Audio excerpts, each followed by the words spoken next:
Hi, welcome to organ practice. Okay, so this week I am doing one of Bach's preludes on Komm, Gott, Schöpfer, Heiliger, Geist. And it's got a kind of interesting history. So this is the way I'll tell it because it's more fun. So there's a Latin hymn called Veni Creator Spiritus.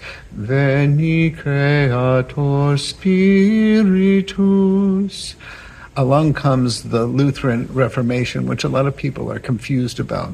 But Luther basically takes this same hymn and just writes German words for it, so that it now goes, Komm, Gott, Schöpfer, Heiliger, Geist.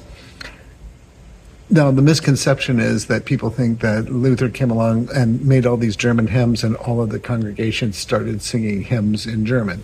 This is a mistake. He wrote those things for churches where they didn't speak Latin. Luther himself preferred to worship in Latin and primarily just worshipped in Latin his whole life. And so they kept singing the Latin hymn at Wittenberg where Luther was. But out in the provinces, they could sing in German. And you got to imagine that when they started singing these hymns, it must have sounded just dreadful because you have a bunch of uneducated medieval peasants that are singing together for the first time.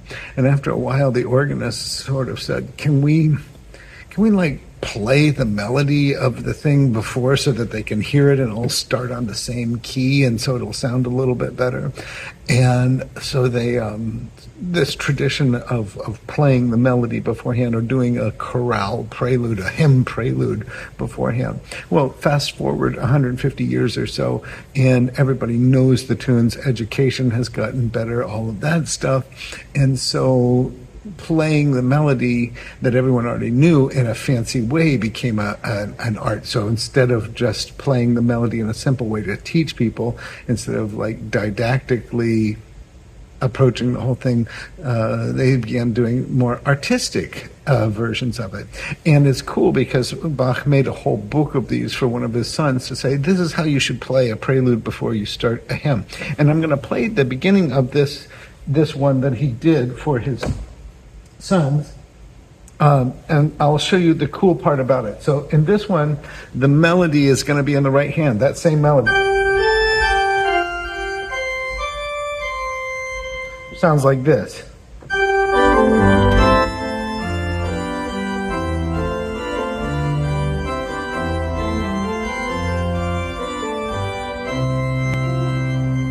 So what's cool about that one is he's dividing the beats into three parts. And if you listen to it again, the pedal always lands on the third beat of the three parts, right?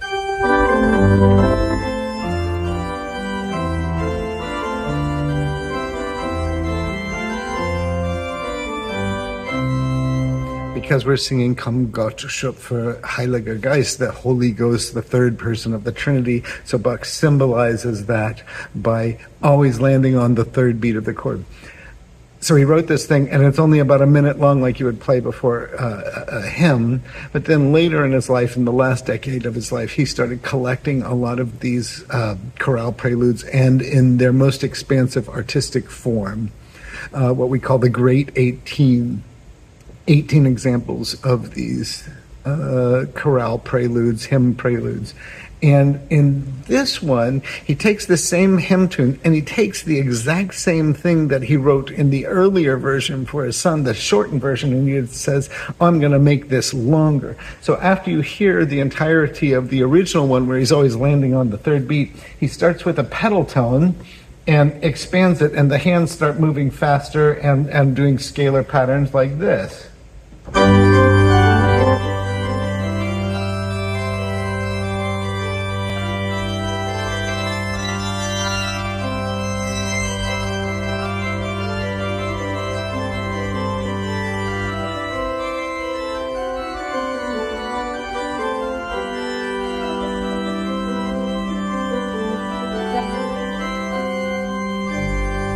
Now when the pedals come back in, it's going to play this.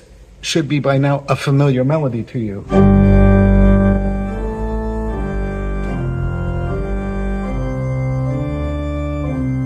Now now, instead of having the melody in the hands and the manuals, it's going to be in the pedals, and the hands are going to be moving all around it. Sorry, let me start again.